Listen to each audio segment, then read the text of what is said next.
Welcome to the FantasyFootballFirst.com podcast. Let's be great.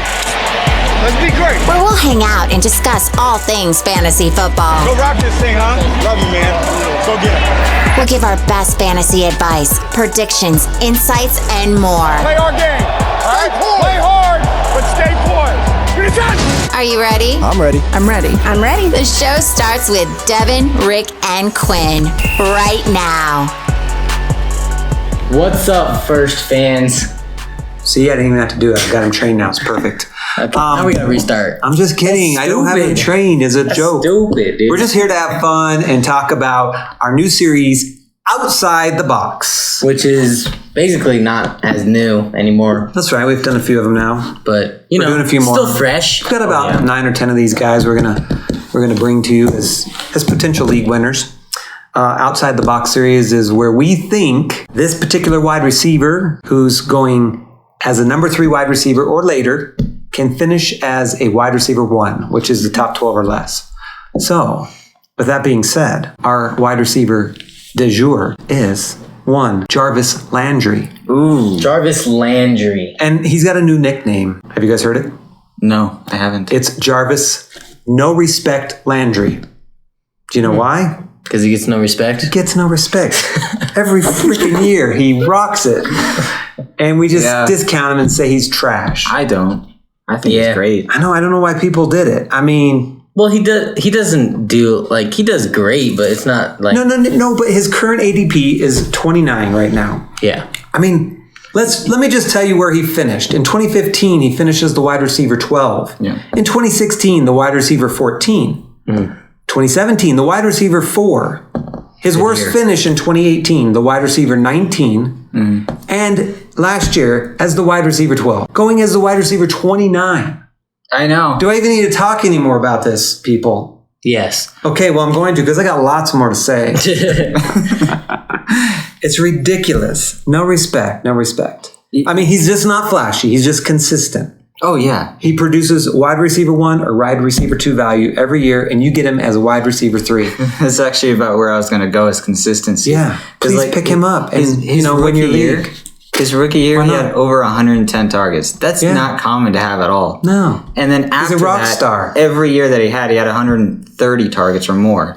Like, that's really, really good. The only thing I can think of is that he was on the Miami Dolphins. Yeah. Talk about a name change. Well, can we change the Dolphins, please? I mean, what kind of a name is that? If we're going to change the Redskins, can we change the Dolphins? Wow, those mighty Dolphins. Okay, I won't go into that. Are there Dolphins in Miami? I think when you think of it this way, it's definitely the team name that brings it the volume down, because nobody's thinking of Devontae Parker right now. Yeah. And he has the potential to do really good as well. But it's just because he's on the Dolphins. I know Dolphins and the Browns. I mean, nobody cares about those teams. So I'm assuming that's got to be, some of the reasons why he's not getting this. I think it's because respect. Nobody really remembers Jarvis Landry. Yeah. I mean, another positive for him, he does well. Last year he did well, even with Odell Beckham on the team. Yeah, I know. The supposed number 1 who's going to draw the number 1 coverage, leaving another number 1 wide receiver to get the secondary. It's like everyone doesn't know about him because it's like he was the one who made the flashy one-hand catches. Yeah. And then Odell comes to the team. We're like, oh my gosh, Odell's going to teach Jarvis Landry how to catch one-handed? It's going to be amazing. No. Landry already knew how to catch one-handed. Exactly. But everybody thought Odell was the one-hand catcher. And it's like... They both do it. They both. But Landry was Odell's first. pretty It's because Odell made the best in the world, but Jarvis Landry just makes, constants. Yeah. I mean, even Baker likes him. He's got great chemistry with him. Mm-hmm. So, I mean, what's the downside? The downside is he just had hip surgery. Yeah. Recently. So, I mean, who knows? Whenever you have a surgery, there could be something that's, a drawback or chance of re-injuring. But I looked it up. Everything is on schedule or ahead of schedule, and it's good to go. Yeah. Another thing, they brought in Austin Hooper. Okay, yeah. I mean, I don't know if that will take away some targets or not. And Kareem Hunt should get more targets. Or could. He could. I don't know, because I don't know if he's going to be playing a lot more than he did last year, Kareem Hunt. Yeah, he already played quite a bit. Well, where's he going to play? All the 16 games? Everywhere. Well, yeah, but he's going to take away targets from. I know what you're saying. Either Chubb or what's his name from Hooper. Yeah, Hooper. But I really like Jarvis Landry. There's only 2 things that's keeping me away from this. Okay. One is Baker Mayfield is still not shining. Okay. He's had some good parts, but he hasn't had a real good year that's telling us that he's one of the best. Okay. Yeah. But I think that affects Odell more. Yeah. And he's that short to intermediate kind of passes. Affects the whole offense. Yeah. Well, it's like they keep getting all this stuff to help their team each year. You know, there was Jarvis Landry, and then Odell came in. Now they got Hooper. And then Baker Mayfield is still not advancing. Well, to be fair, last year was really his first complete season. We'll see it for sure this year. If he doesn't do better this year, then I'm off the Baker bandwagon. Not that I was on a Baker bandwagon, but... I love Baker Mayfield. Yeah. You know I do, yeah. We know why you do, though. Yeah. Did you guys want to go and play some football after the game? There's only a few OU guys that I actually really like, okay? And Baker's one of them. But, I mean, there's just so many excuses for Baker. Like, Hugh Jackson was a terrible coach. Yeah. And then they had Greg Williams, which is not bad at all. But he was an interim head coach that joined halfway in the season. That's not consistent. And then Freddie Kitchen was absolutely terrible. Disaster. He was the worst head coach I've ever seen in my life. Worse than Chip Kelly. At least Chip Kelly had some outside the box ideas. Yeah. Okay, but anyway, I mean, I could go on about Freddie Kitchens, but anyway, I mean, back to Jarvis Landry. I love the coaching staff on here. Like, I've talked about Stefanski a lot, but the coaching staff is actually the main reason why I'm excited about Baker Mayfield.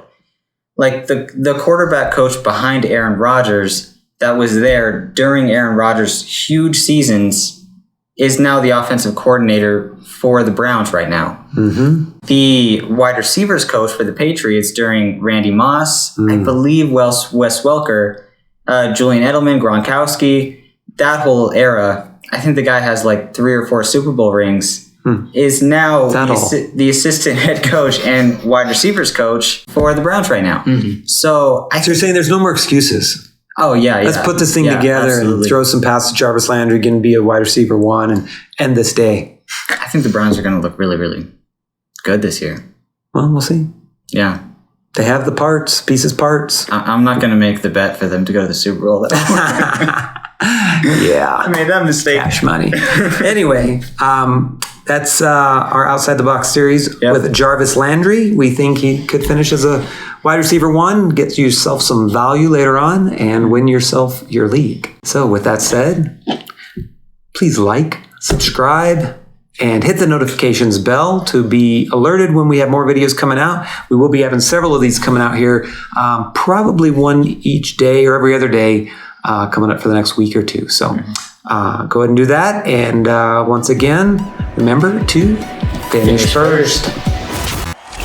Thank you for listening to the FantasyFootballFirst.com podcast. Jackson throws complete. Crabtree has it for a touchdown. We hope you enjoyed today's episode. Get more fantasy info and check us out at FantasyFootballFirst.com.